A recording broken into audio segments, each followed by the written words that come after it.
In today's video, I am going to show you how to recover your deleted drafts on Instagram. Therefore, without wasting any of your time, let's jump to the video.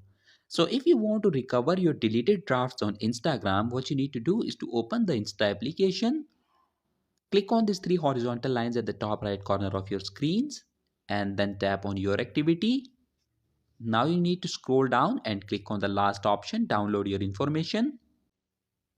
Then tap on the request a download. Make sure that only your Instagram account is selected and tap on next.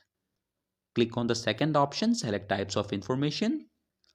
Okay, since we only want to recover or deleted drafts on Instagram, therefore you need to search for this option that says content, select it and click on next and then tap on submit request. After you click on submit request, a file containing your deleted drafts will be sent to your email address. Once you have received that file, all you have to do is to download it and your deleted drafts on Instagram will be recovered. So that was it for this video and I'll see you guys in the next one. Peace out.